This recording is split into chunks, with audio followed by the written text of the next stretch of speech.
Hi, I'm Anatole, and this is my reaction video to Neon Genesis Evangelion Season 1, Episode number 5. Two titles. First title, Ray, Beyond the Heart. Second title, Ray number 1. And I am quite eager to watch this episode, so without further ado, please join me after the intro.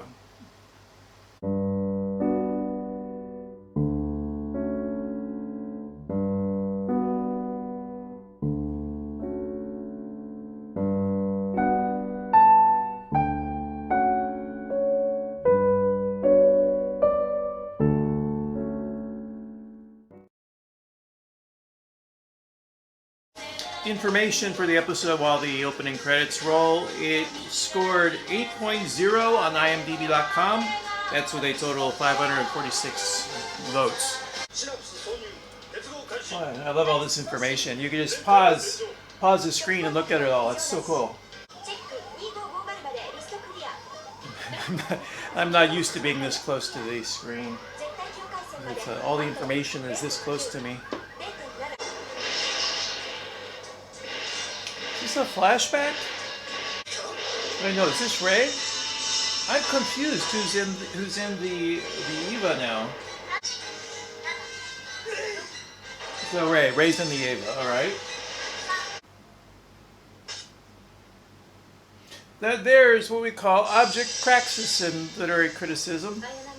So those glasses stand in as a symbol for something else. What that symbol is, I'm not sure. I'll have to think about. Maybe the blindness of science. Is that from episode number 2? Where Shinji's friends got into the Eva from there?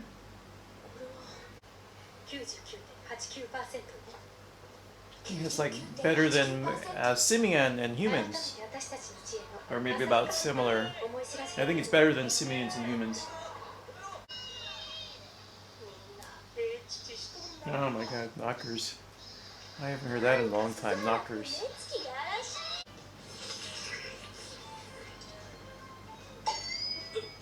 Oh, we're getting a flat out comedy now. This is a nice change of pace.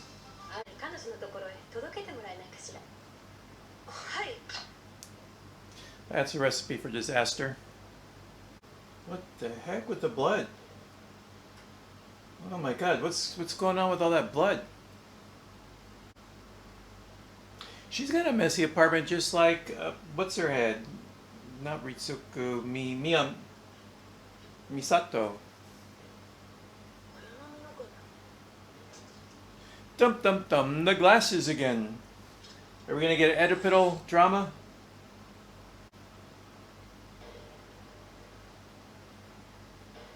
I like that sound of the construction in the background. This whole scene is a little bit much.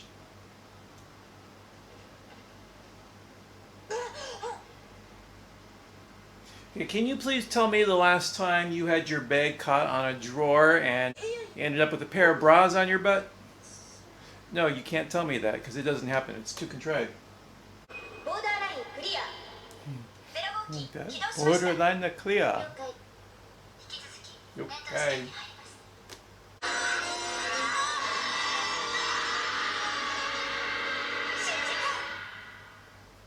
I didn't expect it to end there. You know, the show always catches me off guard when it ends. It always does it when I'm not expecting. The only exception was last episode when they were at the train station. I had a feeling it was coming to a conclusion there, but I was not expecting it to give us a cliffhanger there. Well, that was an interesting episode. I will going to shut off the recording now, watch it a second time, read some criticism, and then come back and give my review of the episode. So please join me in a snap or two.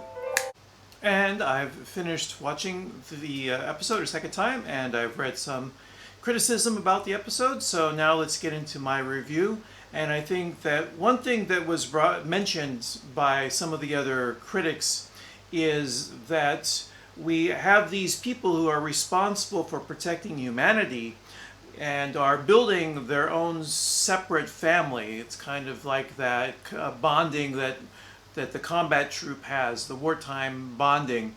But yet these are the least capable people of putting together a healthy relationship. They can't even manage their own personal lives, let alone personal relationships. So you see Mitsuko can't handle her own apartment. She can barely put together dinner when she invites friends over. It's just instant ramen. Shinji has difficulty communicating his feelings with to other people, and he has difficulty managing his own emotions because the job that he's in is slowly doing away with his psyche, creating trauma for him. And Ritsuko doesn't seem to be all that much better. And when they do make an effort to do something that would be good for someone other than themselves, something altruistic, create a situation that would be beneficial, such as when Ritsuko and Mitsuko, I hope I'm getting Ritsuko correctly, the name, I don't have the list here, but they send Shinji to Rei's house because they sense that Shinji has a crush on Rei, and maybe they feel that because these are two young adults that are in a situation in life where they could maybe lean on each other for support. They want to foster that. So Ritsuko, oh God, hold on. Yes, Ritsuko and Misato, I have those names correct, sends Shinji to Rei's house to deliver a security card that she's going to need. Well, I think I even said it in my commentary. This is going to end in this will end badly. So the best intentions always, the best intentions of mice and men, best laid plans, every good deed, no good deed goes unpunished. Got it. Nailed it. So that's one sort of aspect to this episode, the exploration of people incapable of maintaining healthy relationships, futilely trying to create healthy relationships. And then the second one is the lore building, the way that the show is slowly revealing the mysteries. So if I got this correct, we learned that the angels are 98.1% related to humans, and we don't get anything more than that. And one of the critics that I've been reading in preparation for when I do my review section of the reaction video, the name of the website is Wrong Every Time. This website had a very good quote about how well the mysteries are handled within the show.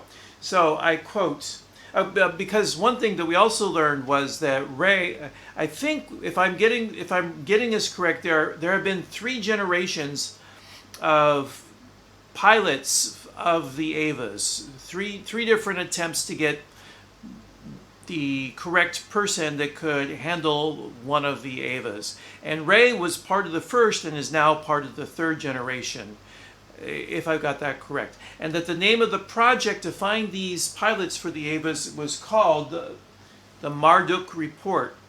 So, quoting from the website, but the Marduk Report's inscrutability points to something more generally important for speculative fiction, the existence of mountains beyond mountains, a mystery and a presence in the world that goes beyond everything which is actively explained. So far, so good. I think all of us who are into escapism would agree there has to be something below the surface of the world that we can imagine that will capture our imagination. It's the Hemingway called the tip of the iceberg in reference to the human psychology in writing. I think in terms of world building, the tip of the iceberg also applies. That there's going to be a depth that the writer never needs to explain to us. We hope that they have those rules of this world they're creating in mind, so that when they are writing their characters, they innately know what the characters can do within the world, even if they aren't telling us. We hope that the writer has that in the back of their mind.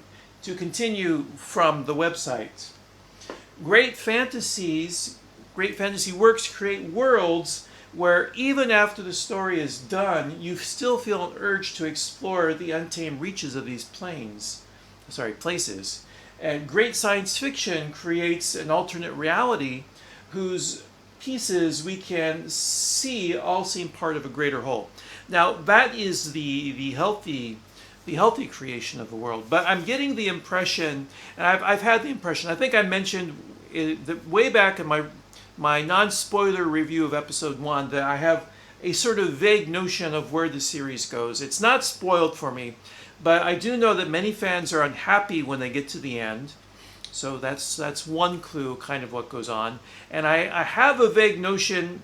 I know that Shinji and mental health, before I began watching, I knew those were synonymous. And I have a vague notion of the general direction that his character arc takes.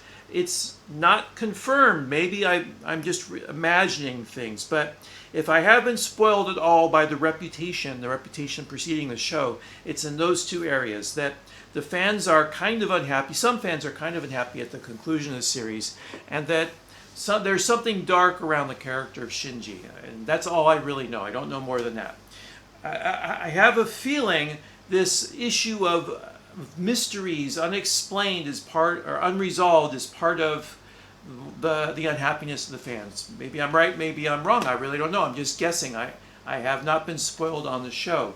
But I can see how these mysteries are slowly being revealed, that there's going to be a lot that the creators, the showrunner, the director, the creative force of the show has to answer by the conclusion of the show. And so I have a feeling maybe that's one area where fans have issue, that these mysteries that are created never resolved satisfactorily. I'm guessing.